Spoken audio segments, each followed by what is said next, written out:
Welcome back to my channel Creative History में आपका स्वागत है। गाइस, अगर आपको मेरी हिस्टोरी पसंद आ रही है तो प्लीज़ लाइक, शेयर और कमेंट के द्वारा ज़रूर बताइए कि आपको मेरी हिस्टोरी कैसे लग रही है। और गाइस, जो भी मेरे चैनल पर नए आ रहे हैं प्लीज़ मेरे चैनल को सब्सक्राइब करें। Thank you.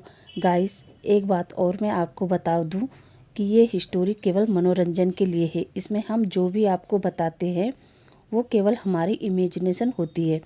नॉर्मल भाषा में कहे तो हम जैसे कहते हैं ना ख्याली पुलाव, वैसे ही हम भी अपनी हिस्टोरी में ऐसे ही करते हैं। जो भी हमारे दिमाग में आता है हम आपको सुनाते हैं। इसका किसी भी रियलिटी से कोई संबंध नहीं है। तो चलिए हम अपनी हिस्टोरी की शुरुआत करते हैं।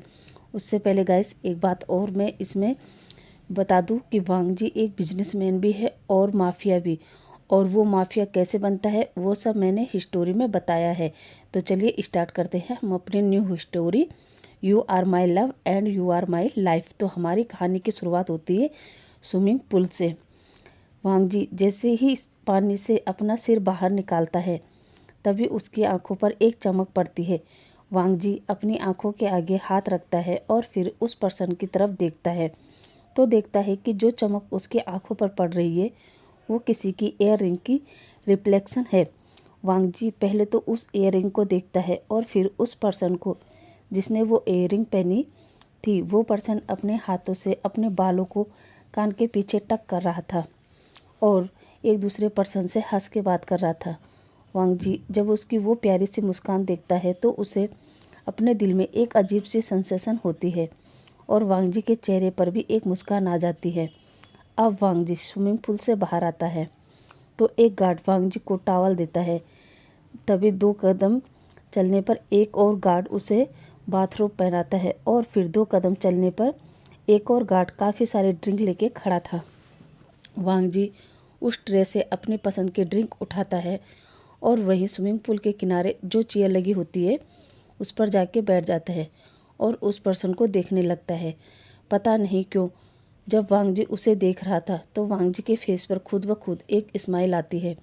तभी पीछे से सुयान कहता है, वांग जी तुम्हें पता है ना तुम्हारी मिस्टर चार्ल्स के साथ मीटिंग है और अभी तक तुम बाथरूम में बैठे हो। वांग जी सुयान की तरफ देखता है और कहता है, सुयान मुझे उस पर्सन के बारे में जानकारी चाहिए। सुयान कहता है, किसके बारे में वांग जी? वांग जी कहता है, उसके बारे में। अब वो उधर देखता है तो वो पर्सन वहाँ से चला गया था। वांग जी अपनी जगह से उठता है और कहता है, अभी तो यहीं था, अब कहाँ चला गया? सुयान कहता है, रहने दो वांग जी, अभी हमें मीटिंग करना है वरना तुम्हें पता है ना अंकल कुरेन गुस्सा करेंगे। अब वांग जी कुछ सोचता है और सुयान के साथ होटल रूम में चला जाता है। इधर विंग अपनी सीजे और चैन के पास आता है और कहता है, सीजे अंकल ने जो रिश्ता आपके लिए देखा है वो बहुत अच्छा है। जैसे हमने उसके बारे में सुना था कि वो घमंडी है, अकड़ू है, ऐसा कुछ नहीं है। मैं अनजान पर्सन बनकर उससे मिला लेकिन उसने मुझे नज़र उठा के भी नहीं देखा।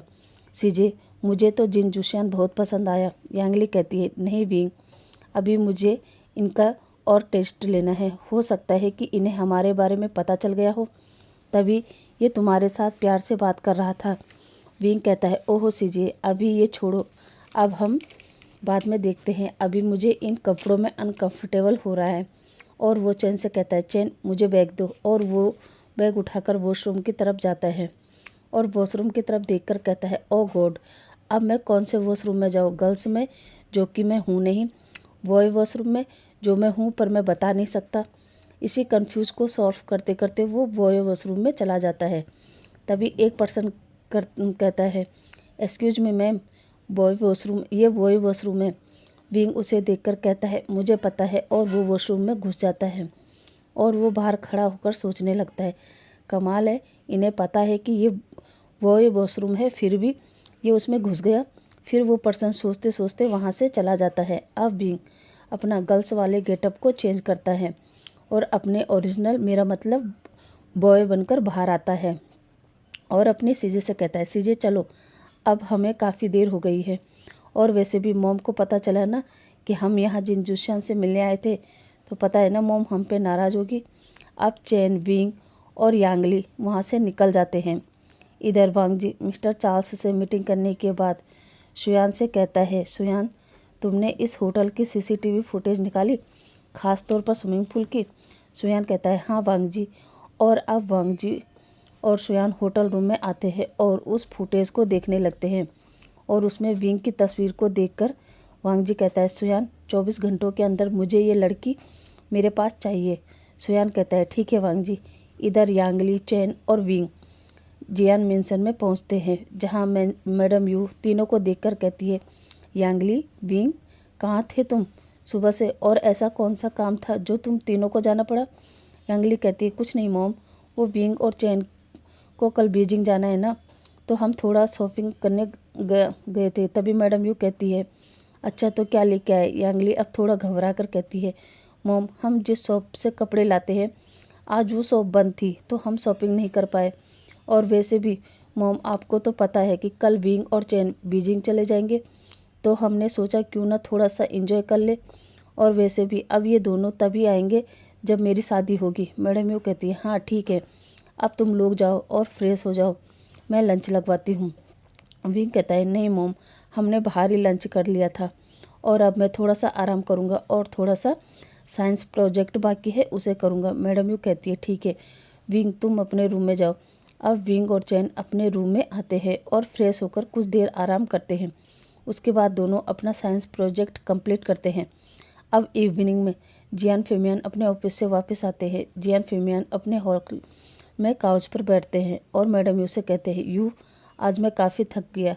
यांगली अपने डैड से उनका सामान लेती है और उन्हें साइड में रखकर पानी देती है और अपने डैड के पास जाकर बैठ जाती है। जियान फेमियान कहता है यू, विंग और चैन कहाँ हैं? मैडम यू कहती है वो दोनों अपने रूम में हैं, कुछ प्रोजेक्ट तैयार कर रहे हैं। और तुम्हें पता है ना फेमियान, कल उन दोनों को जाना है, तो क्या तुम चलोगे? फेमियान कहता है सॉरी यू, पर मैं नहीं चल सकता क्योंकि कल मेरी मिस्टर लैन के साथ मीटिंग है। ऐसा करना तुम चली जाना उन्हें छोड़ने। मैडम यू कहती है ठीक है। अब मैडम यू जियान फेमियान से कहता है ठीक है आप जाओ फ्रेश होकर आओ, मैं डिनर लगवाती हूँ। फेमियान अब अपनी जगह से उठता है और फ्रेश होकर आता है। मैडम यू यांगली से कहती है जाओ विंग और चैन को भी बुला दो। यांगली हूँ कहती है और विंग के रूम में जाती है और विंग से कहती है विंग, चैन आओ डिनर कर लो। विंग जो अपना पैकिंग कर रहा था और चैन भी दोनों कहते हैं ओके सीजे हम आते हैं। अब तीनों नीचे आते हैं और विंग जियान फेमियान को गले लगाता है और कहता है डैड आप कब आए? जियान फेमियान कहता है विंग बेटा तुम्हारी पैकिंग हो गई? विंग कहता है जी डैड। अब सभी लोग अपना अपना डिनर इंजॉय करते हैं और कुछ देर हॉल में बैठते हैं और आपस में बात करते हैं। अब अगले मॉर्निंग विंग और चैन फ्रेश होकर नीचे डाइनिंग टेबल पर बैठकर ब्रेकफास्ट करते हैं। जियान फेमियान विंग और चैन को उनके माथे पर किस करता है और कहता है बेटा सॉरी मैं भी आता, पर मेरी एक अर्जेंट मीटिंग है, तो तुम्हारी मॉम तुम्हें बीजिंग तुम्हारे हॉस्टल में छोड़ के आएगी और तुम लोग आराम से जाना, और किसी चीज़ की ज़रूरत पड़ेगी तो मुझे फ़ोन कर देना। और उन्हें बाय कहकर अपने ऑफिस निकल जाता है। कुछ देर बाद मैडम यू भी रेडी होकर आती है और यांगली से कहती है बेटा मैं कल तक वापस आ जाऊंगी, तब तक तुम घर का ख्याल रखना। यांगली कहती है ठीक है मॉम, आप चिंता मत करो, मैं घर का अच्छे से ख्याल रखूंगी। अब वो तीनों बीजिंग के लिए निकल जाते हैं। इधर वांग जी सुयान से कहता है सुयान मैंने कहा था ना कि वो लड़की मुझे 24 घंटे के अंदर चाहिए, तो फिर क्यों नहीं आई? सुयान कहता है वांग जी मैंने उसे काफ़ी ढूंढा मगर किसी को नहीं पता कि वो कहाँ है। वांग जी कहता है तुम किसी को भी फ़ोन करो, किसी को भी हायर करो, पर मुझे वो चाहिए, मुझे जल्दी जल्दी वो यहाँ चाहिए मेरे पास, ठीक है? सुयान कहता है ठीक है वांग जी। अब सुयान कहता है वांग जी हमारी आज एक मीटिंग है, क्या तुम मीटिंग करोगे? वांग जी हूँ कहता है। अब करीब 11 बजे वांग जी जियान फेमियान के साथ मीटिंग में था। इधर मैडम यू विंग और चैन को उनके हॉस्टल ड्रॉप करती हैं। मैडम यू कहती है विंग, चैन तुम अंदर जाओ और मैं होटल जाती हूँ। अब मैडम यू विंग और चैन को छोड़कर होटल में आती है और फ्रेश होकर थोड़ा आराम करती है। इधर विंग और चैन अपने हॉस्टल में आते हैं जहाँ न्यू हुसैन और वेनिंग पहले से बैठकर अपना प्रोजेक्ट कर रहे थे। न्यू हुसैन विंग और चैन को देखता है और उन्हें कहता है विंग तुम आ गए, और उन्हें हक करता है। विंग कहता है हुसैन क्या तुम्हारा प्रोजेक्ट कंप्लीट नहीं हुआ? हुसैन कहता है विंग तुम्हें तो पता है ना छुट्टियां आराम करने के लिए होती है, ना कि पढ़ाई करने के लिए, और मैं तो वैसे आराम करने के चक्कर में हम लोगों ने अपना प्रोजेक्ट ही पूरा नहीं किया। और विंग तुम्हें पता है कल साइंस का एक नया प्रोफेसर आने वाला है और मैंने सुना है कि वो बहुत ही खड़ूस है। गाइस आज के लिए बस इतना ही, आपसे कल मिलते हैं, तब तक के लिए थैंक यू, बाय बाय।